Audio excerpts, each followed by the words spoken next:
It's for everyone. All right, folks, it's happened again. It's happened again. Our president has done something pretty damn racist. Hi, I'm Sam Stein, managing editor at The Bulwark, here with my bud, Andrew Egger. We are going live, even though this happened overnight, but it's kind of blowing up right now. Last night at around 11:45 p.m., the President of the United States, as he frequently does, was on a posting rampage. Literally, just go check True Social. It's nuts. So many weird videos. I don't know where he gets these clips. Maybe we can get into that later. But among them was one of the more racist things I've ever seen from a president. Definitely one of the most racist, maybe the most racist thing I've ever seen from a president. Let's play the clip, and you guys can just sort of discuss amongst yourselves. And Andrew, I'll take your thoughts after that. Let's play it. Or we can just look at the screenshot of it. When most of the important information is being communicated by the screenshot, right? I mean, this is. But basically, yeah. Until we can clip. Yeah, go ahead, Andrew. Describe it. Yeah, so very, very weird. Should we watch like the full video? The thing, but this is like a 2-second clip of the Obamas superimposed onto the bodies of dancing apes. The 2-second clip comes at the end of about a minute long, totally unrelated video that the president posted, which was also insane about, totally invented election conspiracies, 4G internet connected microchips embedded in voting machines, changing ballots from him to Biden in Michigan in 2020. So the whole thing was insane. It was not this exact same thing. There was nothing racist in that original 60-second video. Then there's this random 2-second clip of a different video posted by a pro-Trump creator last year. So well, hold on. We actually have the video now. Yeah, so let's do the whole thing. The whole thing, and then we'll talk about it on the back end. But let's play the whole video now. Initiated by a court order, the Michigan investigation team obtained forensic access to a DS-200 tabulator, the machine that counts the votes. A Telit 4G wireless chip manufactured in Taiwan was discovered embedded into the motherboard. The voting machine tapes clearly indicate modem engagement and transmission of election data. Some of the anomalies that we noticed in the 2020 general elections, that 5 key states all stopped counting at a certain time. This is, by the way, disturbed, weird. These were all where the software, the mini machines, the SNS machines were used, like the Smartmatic software. So when the vote stopped counting, and this has been noted in other countries as well, President Trump was significantly ahead. When reporting and counting resumed, there was a massive spike occurred that favored Joe Biden. That's where the Italian satellites came in right there. And then back. And that's the whole thing. And it just ends. So he posts this, right? And everyone's like, Donald Trump posts insane election slop all the time. So that was not necessarily so noticeable in and of itself. But people kind of pricked up their ears at the insane depiction of the Obamas there at the end for good reason. This has been all over the internet this morning. Right. So here you have Barack and Michelle Obama depicted as monkeys. It doesn't get more racist than that. It doesn't. And anyone who wants to argue that it's like, well, he's being funny or something. No, it's just racist. Okay. Now here's where it gets even more ridiculous. So the White House was pressed on this morning, and they put out a response that charitably is insane. Carolyn Levitt says, this is from an internet meme video depicting President Trump as the king of the jungle and Democrats as characters from The Lion King. Please stop the fake outrage and report on something today that actually matters to the American public. She shared the full video. It also depicted Hillary Clinton as a boar, Hakeem Jeffries as a meerkat. Neither of those obviously were included in Trump's post. Just a fact checking here. There are no monkeys in Lion King. I believe we have a graphic of the Lion King characters, if we can put it up, because we do journalism here. Can we put up the Lion King graphic, please, so that people can understand that there are no monkeys in it? We'll get to that. We're running a little slow today. But the charitable explanation here is our president wasn't trying to be racist. He was just up late at night posting weird internet memes and conspiracy videos. And I that as a defense is so ridiculous, so insulting, so pathetic that you got to laugh at it, Andrew. Yeah, I mean, a lot of this comes back down to like the like insane nihilistic sort of half ironic posture of what so much of right-wing like meme culture is. Like the idea, oh, that wasn't racist, that was just a meme, is like such a funny, ludicrous thing to say on its face, because so much of what this right-wing meme culture draws on is just like the broadest, most ridiculous stereotypes and caricatures and bigotry. And I mean, like just really awful stuff. Like the idea, oh, we weren't doing black people as apes for racist reasons. We were just doing it for funny Lion King related reasons. I mean, like it is straightforwardly crazy, but I think it does also point to something that's like kind of new about the way that Trump approaches media now in his second term. It's weird because he was all over Twitter in his first term, but he wasn't like consuming a lot of Twitter. He would consume a lot of TV. He would consume cable news. And that was like how he got his, screen time for the day.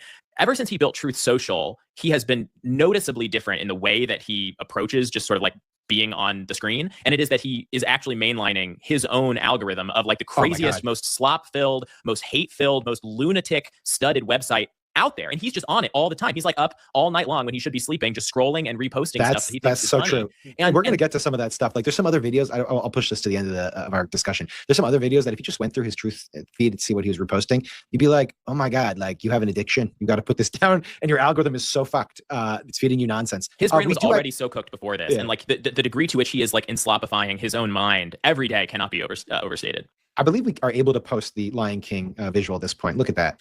Here we go. Okay, folks. There are no monkeys in here. There is one monkey. There are no apes. There's a monkey. Rafiki's a monkey. There's a monkey. Oh yeah, I'm so sorry. My apologies.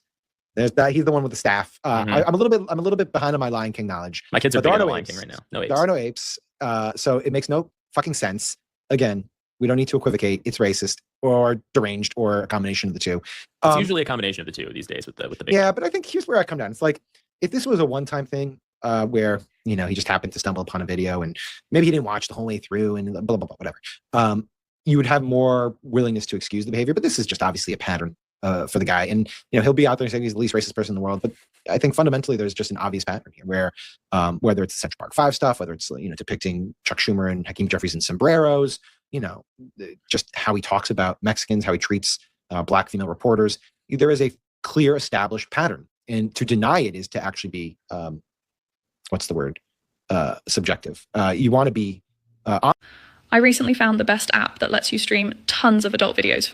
We are back here for you on Live Now from Fox, always worldwide for you, continuing to bring you some of the day's biggest top stories and headlines. One of those big stories that really started in the early morning hours for President Trump and really the administration and his team was made on his Truth Social. President Trump earlier shared a video of the Obamas as apes in his Truth Social post. And of course, as you can imagine, that's received a lot of backlash. The clip appeared near the end of a minute-long video boasting falsehoods about the 2020 election. It was posted just before midnight on Thursday night leading into Friday morning today. The video shared on Trump's Truth Social discussed conspiracy theories about the 2020 election. Near the end of the video, a short clip of the Obamas portrayed as apes is spliced in with the Lion Sleeps Tonight playing in the background. The video remained on Trump's account for much of Friday morning before it was removed. The short clip appears to be part of a longer AI-generated video shared in October on X called President Trump, King of the Jungle. And there has been a lot of reaction as the Associated Press put this out on X saying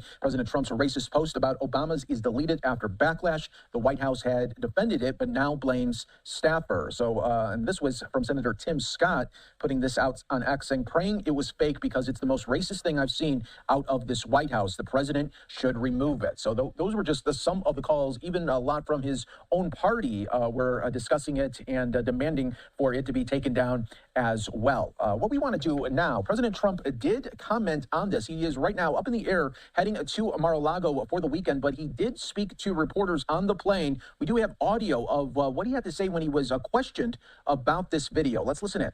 Social media post that you took down earlier today, the White House says that a staffer sent it. Who sent it, and are you going to fire them? No, I looked at it, I saw it, and I just looked at the first part. It was about voter fraud in someplace, Georgia. There was a lot of voter fraud, 2020 voter fraud, and I didn't see the whole thing. I guess during the end of it, there was some kind of that people don't like. I wouldn't like it either, but I didn't see it. I looked at the first part, and it was really about voter fraud in and the machines, how crooked it is, how disgusting it is. Then I gave it to the people. So generally, they look at the whole thing, but I guess somebody didn't, and they posted it, and we took it down, and we turned it, But that was a voter fraud that nobody talks about. They don't like to talk about that post. We took it down as soon as we found out about it. Mr. President, a number of Republicans are calling on you to apologize for that post. Is that something you're going to do? No, I didn't make a mistake. I mean, I look at a lot of thousands of things, and I looked at the beginning of it. It was fine. And they had that one post, and I guess it was a takeoff. By the way, a lot of people covered. If you look at where it came from, I guess it was a takeoff from the Lion King, and certainly it was a very strong post in terms of voter fraud. Nobody knew that was at the end. If they would have looked, they would have seen it, and probably they would have had the sense to take it down. But that was a takeoff from the Lion King, and a lot of people were covered, in different positions. So, but I spoke to Tim Scott. He was great. Tim is a great guy. He understood that 100%. All right, so that was the reaction from President Trump talking to the media. Again, more Democrats continuing to make videos as well as statements on this. Representative Jeffries put out a short video. Take a look at this. This disgusting video posted by the so-called president was done intentionally. Donald Trump and his vile, racist, and malignant behavior. This guy is an unhinged bottom feeder President Obama and Michelle Obama are brilliant, caring, and patriotic Americans. They represent the best of this country. It's time for John Thune, Mike Johnson, and Republicans to denounce this serial fraudster who's sitting at 1600 Pennsylvania Avenue pretending to be the President of the United States. Representative Jeffries dropping F-bombs there in that video, taking on President Trump. So if you want to make a remote income from home, and you're a beginner, meaning right now you have a 9-to-5 job or you're self-employed, you need to know this one concept, because there's a new and better way to make an income online with a 100-year-old strategy we called flipping. You know, when you go to the TV, you turn it on, you see these people that buy houses, do them up and sell them. You're like, but Tom, that needs money. I need a bank loan, I need credit checks, I need construction knowledge. Yes, you do, with the traditional way. But what if I told you that everyday people all around the UK, in fact, all around the world, are quietly tapping in to this billion-pound industry, which is called matchmaking. Other people call it wholesaling, sourcing, it doesn't really matter. But the fact is, you can do it with only your smartphone and 5 hours a week. You don't need a degree or prior experience. And here's the coolest part about this. All you gotta do in your spare time is simply follow what the software tells you to do. What do I mean? Well, years ago when I started, when I quit my Holland & Barrett job, my last ever minimum wage job, it took about 15 hours a week to do. It worked, but it was harder. It's even easier right now because of AI, artificial intelligence, because it never gets tired. Imagine having robots, mini personal assistants doing a lot of the work for you. That gives you the unfair advantage. And right now, most people are like Blockbusters were. They didn't innovate and they went bankrupt. I looked at the first part, and it was really about voter fraud and the machines, how crooked it is, how disgusting it is. Then I gave it to the people. Generally, they look at the whole thing, but I guess somebody did. Mr. President, a number of Republicans are calling on you to apologize for that post. Is that something you're going to do? No, I didn't make a mistake. Okay, well, he did eventually remove the post. It had been up for nearly 12 hours, but he did remove it. And I want to warn before we show it to you that it is racist and offensive, but it's important to show because this was posted on the official account of the President of the United States, right? This is what was posted there. You can see here the faces of the Obamas put onto bodies of apes, and his decision to take the post down came after the White House initially doubled down on the post itself. The press secretary, Caroline Leavitt, saying, quote, "This is from an internet meme video depicting President Trump as the king of the jungle and the Democrats as characters from The Lion King. Please stop the fake outrage and report on something today that actually matters to the American public." Well, that was said, but then the backlash got loud. Republican Senator Tim Scott, the only black Republican in the Senate, came out calling it the most racist thing out of this White House. Ested Herndon and Andrew Yang are out front now. Pretty incredible, Ested, okay, on a lot of levels. But it takes them 12 hours to take this down. At first they say owning exactly what it was, not trying to say it was about voting machines, and I didn't see the part about the apes. They actually owned the whole part about the apes, and then still took it down. Yeah, the initial response was to defend it, as it always is with the Trump White House. And then after the blowback started, we have seen these kind of further retractions. I mean, when I saw this morning, it is both shocking and not shocking at the same time, right? Like at one, you have the reality of the President of the United States engaging in offensive racist behavior, but you also have a president who has had his whole political rise tied to those very same things. I mean, the origin story of Donald Trump is a racist conspiracy about Barack Obama. So, I mean, we cannot extract Donald Trump from the trail of racism that he has left or encouraged. But I think this reflects a White House that is increasingly at a credibility loss too. They are putting their officials out there, Caroline Leavitt included, and whether it's Minneapolis or whether it's Trump's health or whether it's this video, they're increasingly asking the public to not believe what's in front of them. And I think that has contributed to Donald Trump's increasing unpopularity with the electorate. So, you know, Andrew, the White House obviously now trying to blame it on a White House staffer. Okay, which, I mean, there's so much irony in that. You could take the Rob Reiner post, you could take so many posts that they actually haven't even tried to blame on a staffer, right? They're like, he goes ahead and posts his own stuff that I don't know anybody thought was okay. In this case, Trump allies are calling to fire the staffer. Bill O'Reilly said, you got to fire the staffer right away. Pastor Mark Burns, after speaking with Trump, says, my recommendation to the president was direct and firm. The staffer should be fired immediately, and the president should publicly condemn this action, which he didn't do, right? He said he didn't make a mistake. Whatever you do, don't throw these items away. Here are 10 items that we accept. Gold, costume jewelry, watches, Android and Apple phones, coins and currency, vintage cameras, silver and silver plate. Action, which he didn't do, right? He said he didn't make a mistake. But a source familiar with Trump's social media, as I said with Rob Reiner, he posts on Truth Social all the time by himself. He posts in the middle of the night by himself, right? So suddenly in this case, this one somehow upset enough people that he's going to put the fig leaf up. Yeah, the backlash was truly bipartisan, which is something of a rarity in today's politics. I agree with Ested. Aside from how violent and disgusting the video was, the first thing that came to mind for me was distraction, because the actions of ICE in Minneapolis, wildly unpopular, even with many people who voted for Donald Trump. This week, a job report came out saying that it was the worst January for people looking for jobs since 2009. 17 years. If you go back. Yeah, and so I thought to myself, okay, this is Trump throwing something out there to change the news cycle. Wow. Yeah, I mean, I think there has been speculation that he's done that before. We know that that's his instinct, is to like get it back on his terms. I just think even as they lurch at some of their more familiar topics, be it social stuff or driving what they used to call wokeness or fighting against that, this isn't that. This like, is way this beyond is way that. beyond This is like a very, very bad, and so I'm saying even miscalculation. as they try to draw Democrats into culture wars, I think they have miscalculated the moments in which Donald Trump goes way beyond that. The Rob Reiner post is one of that. I think this post is another. Yeah, worse. Yeah. I mean, the Rob Reiner post didn't get this much from Republican senators, and you had administration allies coming out and saying, fire this guy, apologize immediately. Joining me now is Harvard University professor and former NAACP president Cornell William Brooks. Professor, the president is saying in furtherance of a lie about voter fraud in Georgia, of which there was not, which is just something he endlessly repeats like a guy in a bar late at night. He posted or approved the posting of this meme. What do you make of his explanation and how the White House has kind of come up with various explanations throughout the day? Well, first of all, thank you for having me. What I make of the president's explanation is that it is neither an explanation nor an excuse. We have seen from this White House shifting narratives, the president taking responsibility for posting that which the White House denied and that is subsequently attributed to a young staffer. So in other words, we have shifting narratives, apparent lies, and the president not taking responsibility for his actions and the consequences of it. Anderson, we need to really be clear here. The president was drawing from a deep, toxic well of racist tropes going back to at least the 1850s with scientific racism. This notion that Black people are most closely related to apes and gorillas and simians, such that they are subhuman and sub-citizens. And since this president has called into question President Obama's birthplace and his legitimacy, credibility as a citizen, this is true to form. So in other words, this is incredibly offensive. It is not entirely new. Well, it's interesting. You are right. It is also interesting that he doesn't say, had I seen this, I never would have done this. This is, terrible. These images are sickening. And I would never post something like that. And it's interesting to me that I guess he views it as a sign of strength, his refusal to ever apologize, his refusal to admit that he made a mistake. It seems to me, the ultimate sign of weakness, that he's so afraid of being seen as making a mistake that he can't admit it when he does. Well, the thing is, it's a sign of weakness in two respects.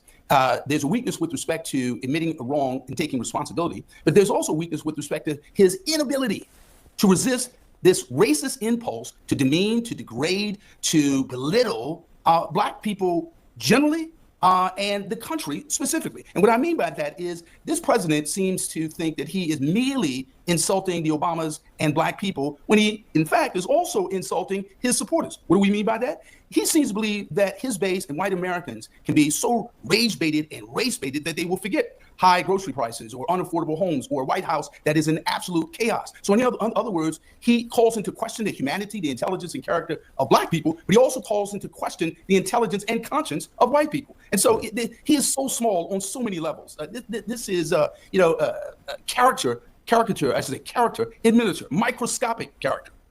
Cornell William Brooks, I appreciate your time tonight. Thank you. Oh, hi. Would you like a free gift? I'm a missionary for the Church of Jesus Christ of Latter-day Saints. Hello everyone, I'm Major Garrett in Washington. Welcome to The Takeout. Dow Jones Industrial Average today closed above 50,000 for the first time ever.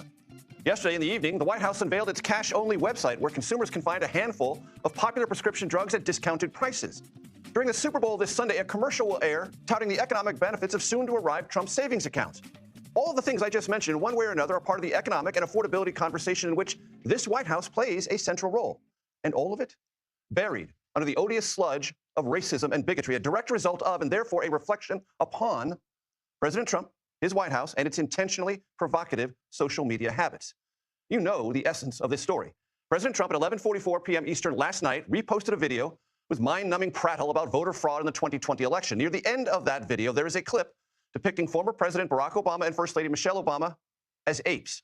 Before I get to what happened next, let me say this. We debated how to handle this for quite some time today. Do we share the video, short and vile as it is, or do we show just one frame? And does limiting this to one frame in any way lessen the inherent cruelty? How, we wonder, do we have a conversation during Black History Month no less, about this spasm of social media sewage. What's the proper context? How do we build an intelligent conversation around one of these questions that asserts itself? Is there going to be long-lasting political damage or effects from all this?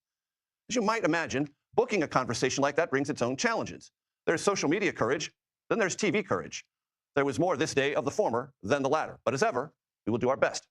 Now, let's get to the what happened next part, because it may mark in the arc of Trump's second term something of a watershed.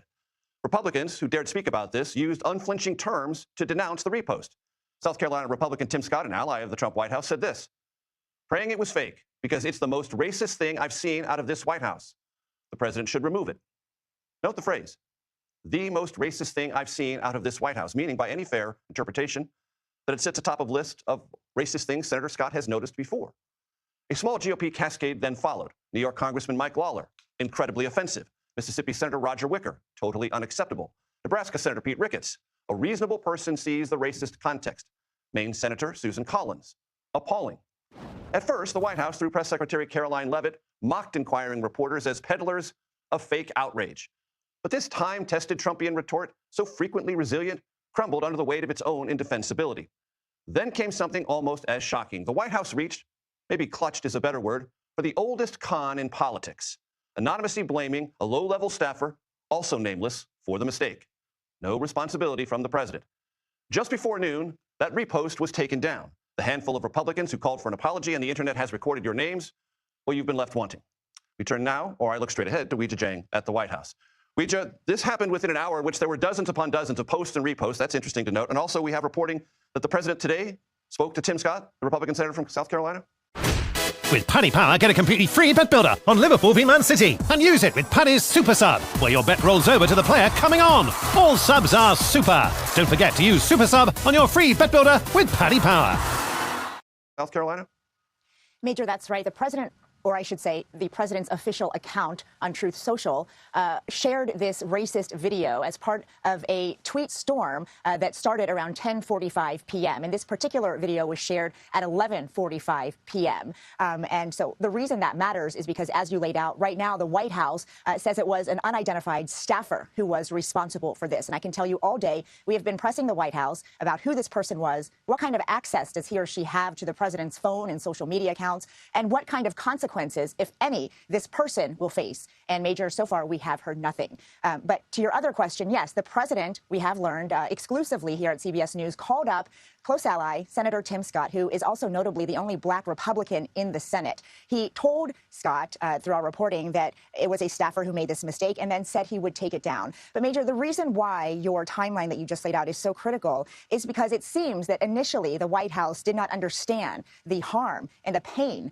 that this reposting caused so many Americans, even calling it fake outrage. But that real outrage poured in. And it might have been a small cascade, as you described it, of Republicans. But still, in this administration, that is quite notable, because typically Republicans are very hesitant to weigh in, especially when it's about criticizing the president, especially when it's about his social media activity, because he participates so often in social media. And so it is extremely notable, Major, that that very real outrage forced this White House to change its response and acknowledge that a mistake had been made. Weijia Jiang, North Lawn of the White House. Thank you very much. I promised you a conversation. Joining me now, NAACP President and CEO Derek Johnson and Republican strategist Malik Abdul. Malik, I want to give you the opening word.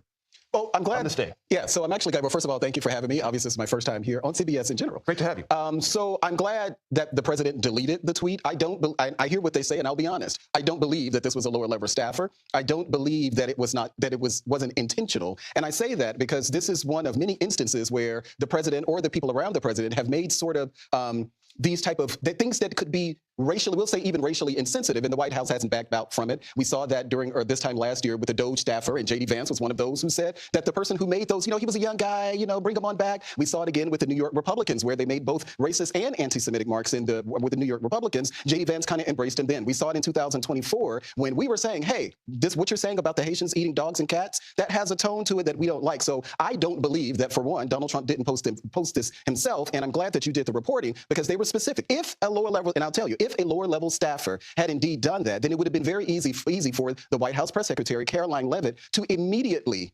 denounce it. Well, she did not. And the only reason that I could think of that she doubled down on it. She didn't just say that it was, fake outrage. She said that there are other things that the American people should be concerned about. You would not say that if it were a lower level staffer, because it's very easy to throw a lower level staffer under the bus. They're going to bring you into this conversation. Your assessment of this day, and is it a moment, do you think, where there was, because of this Republican pushback that I noted, that it's different than times past?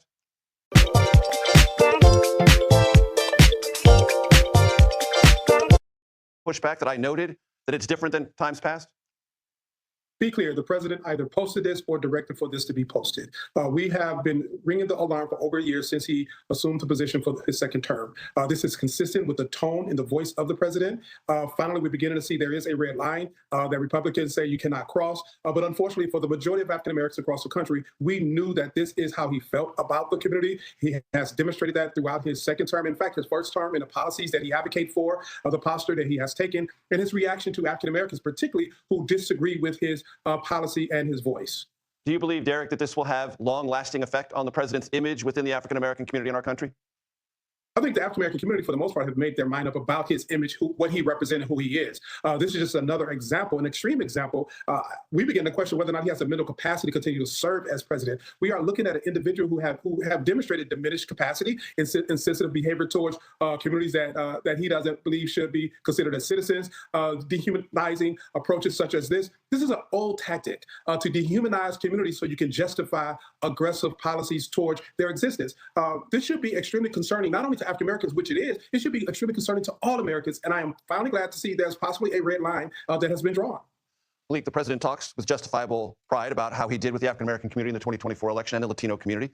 I'll ask you the same question I was posed to Derek. Do you think this could have any long-lasting effect? I do, and this is something, and people have talked about it, they've kind of centered Donald Trump in this move. If you look at what's been happening with Republican governors, whether that's Brian Kemp, whether that's Ohio's governor, Mike DeWine, there have been moves that the Republican Party have been making with minorities. At the presidential level, Donald Trump did something that was pretty historic, and he talked about a message, he talked about economics, he talked about affordability, he talked about a lot of those things, even when you get into the social issues that many of us are concerned about, where they've amplified the issue of trans kids and things like that. Many people in the Black community said then that, we do have a problem with that. So Donald Trump had a very unique opportunity, but I think that, unlike, because I was one of those I was doing media in the first term, we had a lot of room to run with in the first term, whether you're talking about the First Step Act, opportunity zones, things that the administration was actually doing to help minorities compete for support for HBCUs. HBCUs. There were a lot of things that the administration that went down because of the president's advocacy. Yes, but this time around, 2.0, I honestly, and I've talked to the White House about this and expressed my concerns, whereas that first term, I could talk about all of this stuff. Well, I can't talk about a Second Step Act because I don't see it. Sure, he's done some work around HBCUs, but when you look at the employment numbers, well, the employment numbers for African Americans, both male and female, those numbers are up. We don't have more money in our pocket. So this will make it very difficult at a time when Republicans are already slated to lose seats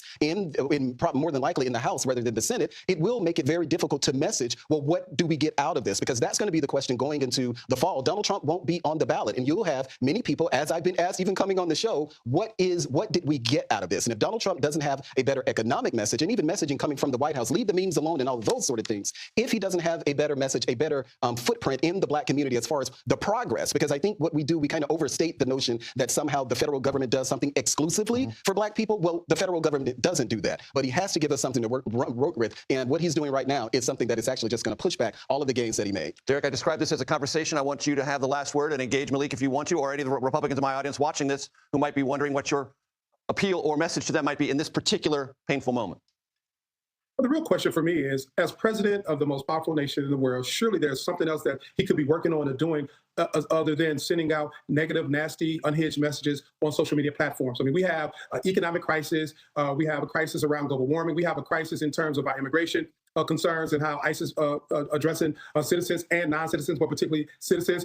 We are confronting issues around hostilities towards Canada, of all places, or Greenland. Surely there's something else he can be doing other than sitting in the White House on social media platforms, attacking and ridiculing communities. And if he doesn't have anything else to do, I go back to the question, is he competent to serve in the position? I think this is diminishing capacity, and he's going back to infantile behavior as opposed to being presidential. The CEO and president of the NAACP, Derek Johnson, you've been on the program many times. I know you'll come back. Malik, it's your first time. I hope you'll come back. I appreciate the conversation very much. Thank you both. We got all sorts of games for all sorts of treacles. Like Silent Assassins. Games. We've got all sorts. Paddy Power Games.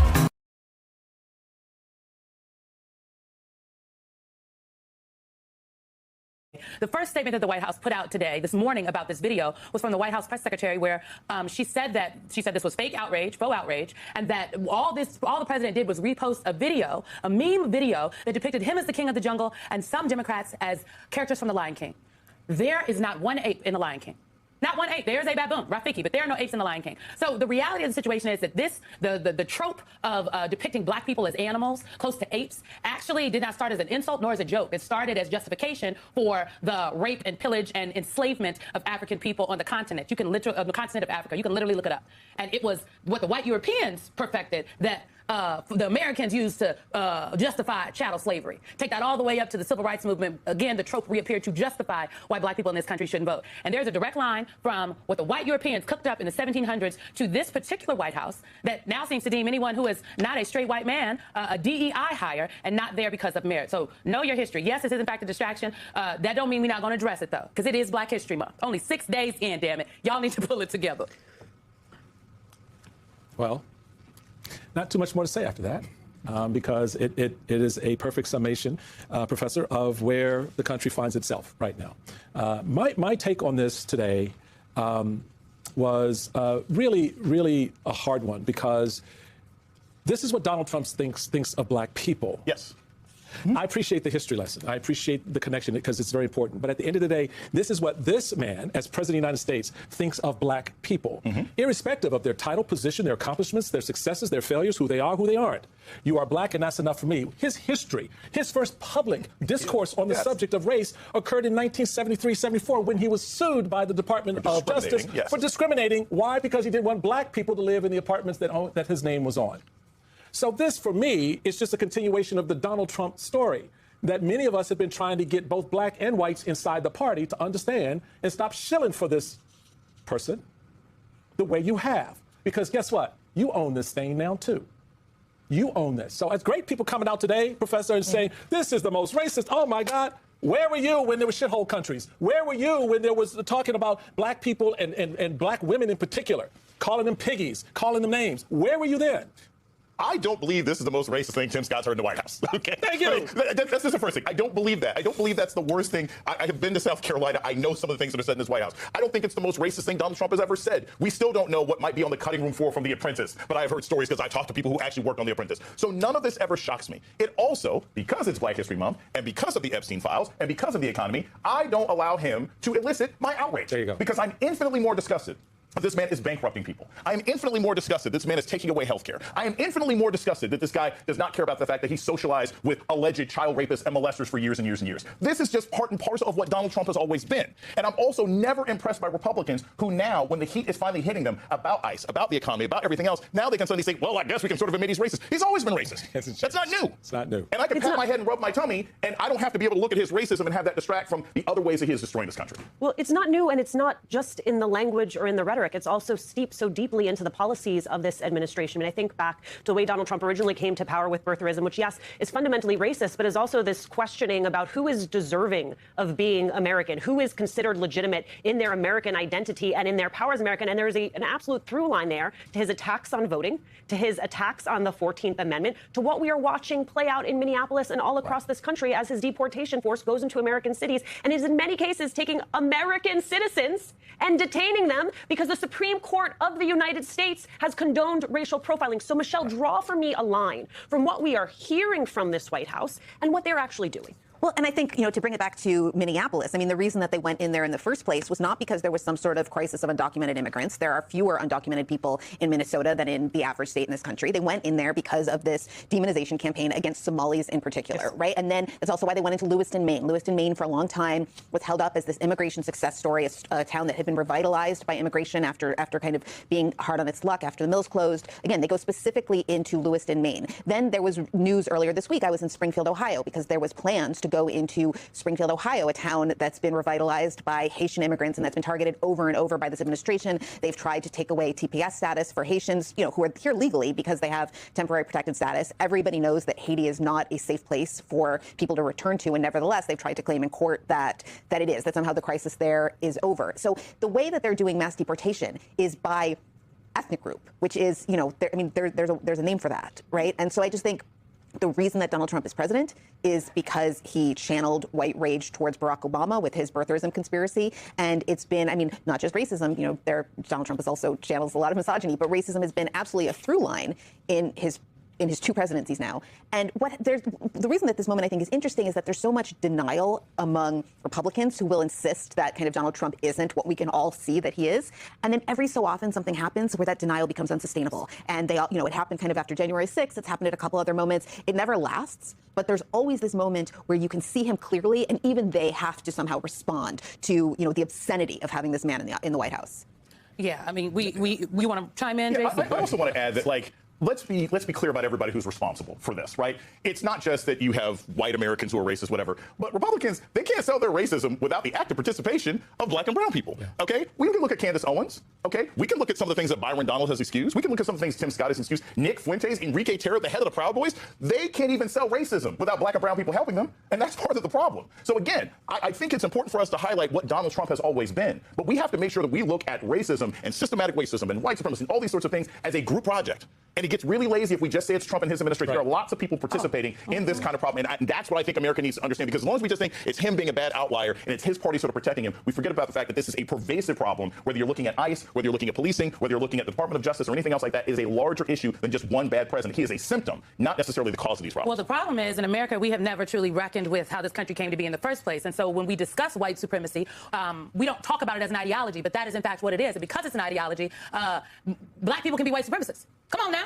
Just like women can be sexist, right? Because there's a belief in the patriarchy. There's an ideology. There's an infrastructure there. But I don't want to get too analytical tonight. I will just say that.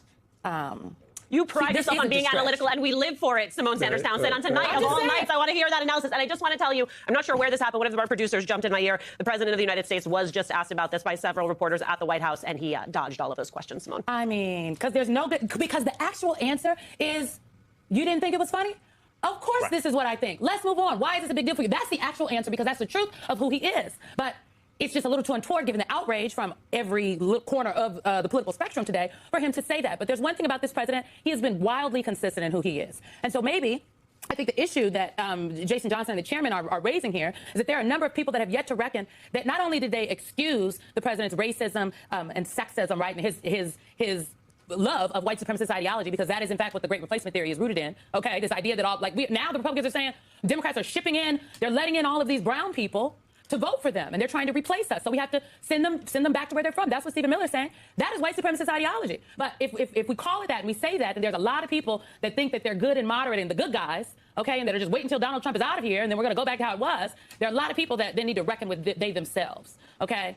So I don't know if the people are going to do their work. I will just say the Epstein files ain't going anywhere. They're not, the Epstein files aren't going anywhere, and we will continue to talk about them because the victims of the Epstein files deserve this moment more so than Donald Trump wants them to have it. Michelle, you know, I don't want to mix apples and oranges here, but there are you really laid out the through line argument and narrative around how all this comes together. Let me ask you this, and I'm not trying to put a lot on you as a woman, as a white woman, nothing like that. I just, as an American, as you step back and look at this, how do you see America receiving this moment? How do you think this lands? We have outrage and notes from people who have profile and so forth. But someone at the kitchen table tonight, are they talking about this? Is this something? Because my suspicion is this may not land as deeply as we would like it to, and that there may be more people who take comfort and may even laugh at it and think it's, you know, it's a humorous way, and Black History Month was always a waste to begin with. Well, I think that probably a lot of people who voted for Donald Trump feel that way. And you can see in a certain way this kind of post as fan service towards a certain part of his base. I mean, I do think it has clearly landed enough that the White House has felt like it had to respond, right? They felt like they had to back off. They felt like they had to blame it on some mysterious staffer who goes on kind of posting sprees from the president's account in the middle of the night, which if somebody's authorized to do that, we should probably know about it. But, look, this is a very, very unpopular president. I think that this has clearly broken through. It's why so many Republicans felt like they had to respond, like they had to denounce him, even if, now some of them are already walking back their denunciations or saying there's nothing to see here. But again, I think it was one of those moments, and there are these moments from time to time, when the veil drops and the sort of lies that people have to tell themselves to justify this kind of kamikaze presidency become insupportable. Yes. My final word on this, Alicia, is straightforward to the camera, to the American people. When we elect a representative, a president, they are an extension of who we are. Tonight I have to ask you, is this who we are? because this is who our president is.